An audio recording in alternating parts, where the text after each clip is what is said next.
hyvät kuulijat, olemme täällä Mannerheimillä ja kylässä.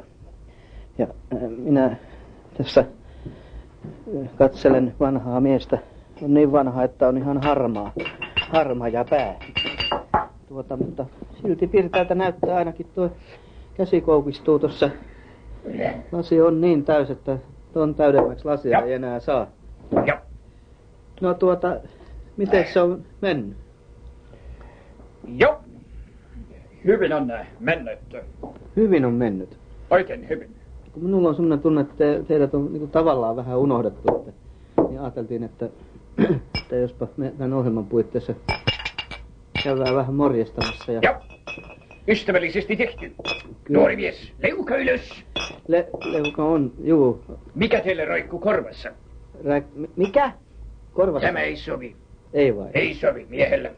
Ottakaa se pois. Joo, hetkinen, otetaan pois. No nyt on pois rengas korvasta, eli kyynel. Onko teillä ollut enimmäkseen kyynel silmässä vai ei.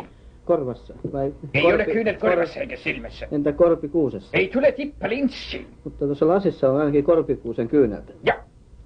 Niin on. Onko tämä nyt se kuuluisa Mannerheimin snapsi? Ei, tämä on pullo kaljaa.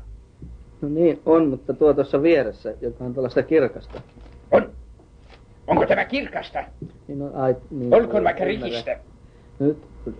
Mutta minä näytän teille, miten se laitetaan. Minä haluankin nähdä, miten kun se... Tulkaa tänne juhlasalin pöydän puolelle. Joo, tullaan. Tietysti me tulemme... Suvoitkaa minun poistua hetkiseksi tästä lounaspöydässä. Minä menen näyttämään tälle homolle, minkälainen on piripintaan laitettu muki. Jos suvaitsette minun adjutanttini, everstiluutnantti Mela. Mela?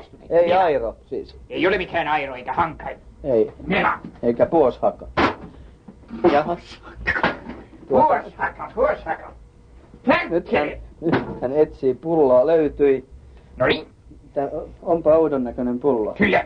Minä voin selittää millä tavalla. Tämä on vihreä tää pullo. Sen kyllä ymmärtää.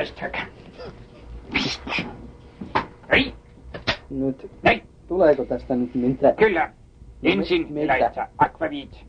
Akvaviit, no juu, nyt magnetofoniinkin meni jo. Ypseeri saapas. No niin. Schlagerikenkä. Paljonko pannaan akvaviittia? 50 sentilitraa. Näin. Juu. No niin, siinä meni. Sen jälkeen otamme täältä kullon 50 sentilitraa pöytäviinaa.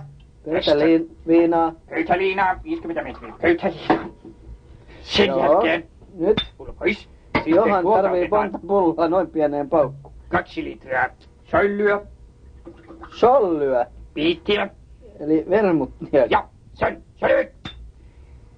Sitten vermut. Ja se olikin vermut. Se oli jo vermutti, älkää ihmeessä sitä. Satana kun minä ei arva nähdä, että mikä on silmä ja mikä on korva. No sen minä kuuntelen pulloa ja haistan. Joo, no haistakaa. Mikä tää viimeinen sit on? Tämä on 1 sentilitraa giiniä. Näin. Giiniä? Kuunnelkaa. Joo, kuuntelen. Joo. Meni minusta kyllä enemmän kuin...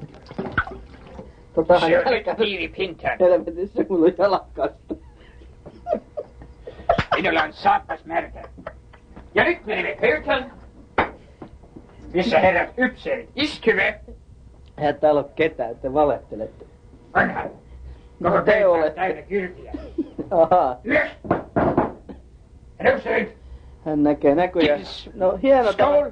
Minä voin vakuuttaa, hyvät kuulijat, että piripinta on, näkyy olevan, mutta kyllä minusta toi kalja ei suittu.